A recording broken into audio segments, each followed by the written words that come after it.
किशोर अपने खेतों में लगातार काम किए जा रहा था। उधर महावीर अपने खेतों में चारपाई लगाकर लेटा हुआ था। किशोर को लगातार काम करता हुआ देखकर महावीर किशोर से बोलता है, अरे किशोर भाई, कब से काम कर रहा है?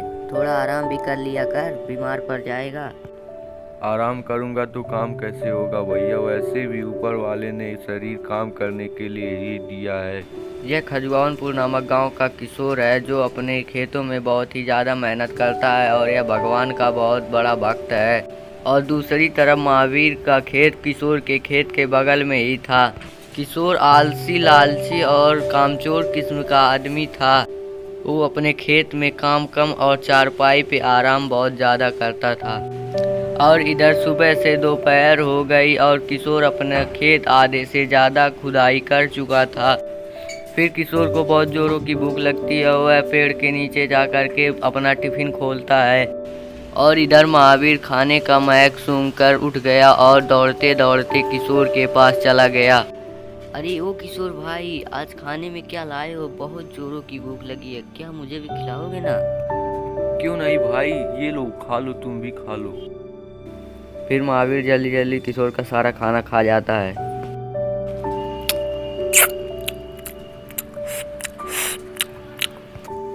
अरे किशोर भाई, मुझे माफ कर देना, मैंने स्वाद स्वाद में आपकी सारी खाना खा डाला। कोई नहीं किशोर भाई, मैं थोड़ी ही देर में चला जाऊंगा, फिर मैं घर पर जाकर खाना खा लूंगा।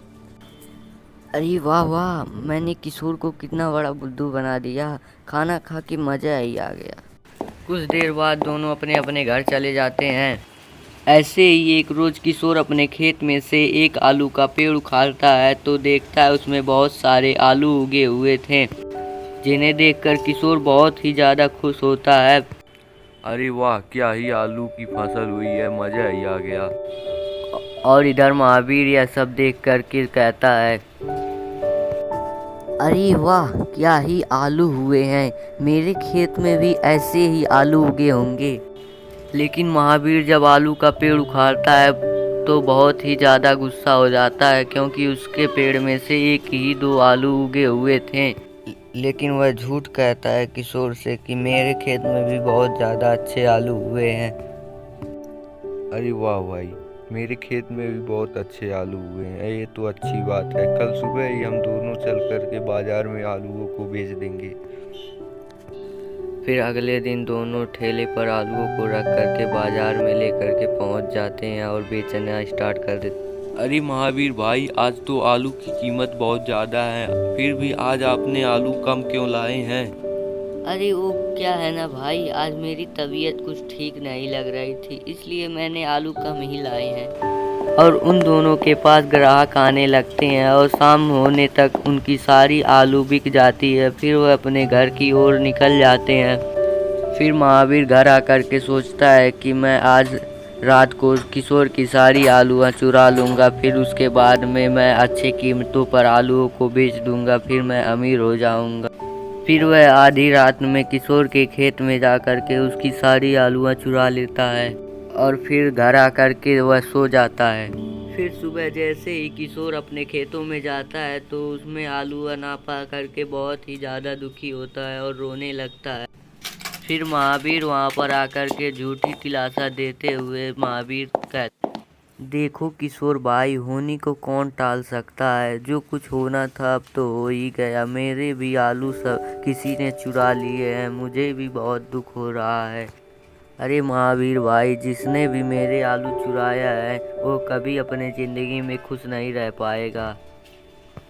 अरे वह खुश कैसे नहीं रहेगा, मैं तो बहुत ही ज़्यादा खुश हूँ।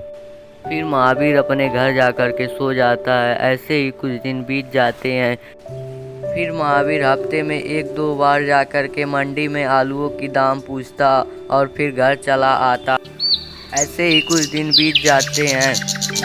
आलूओं को मंडी में ना पा करके आदमी बहुत ही ज़्यादा दुखी हो रहे थे।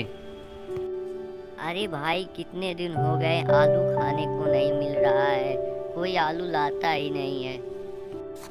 हाँ भाई, क्या ही कर सकते हैं, इस साल आलू के पैदावार कम हुए थे। यह सब सुन कर के महावीर उन दोनों के पास जाता है और फिर बोलता है, अरे भाई, मैं आलू ला सकता हूँ, लेकिन आलू बहुत महंगे हैं, मैं 100 रुपए किलो से 1 रुपए कम नहीं दूंगा। ठीक है भाई, आप कल सुबह आलूओं को लेकर के।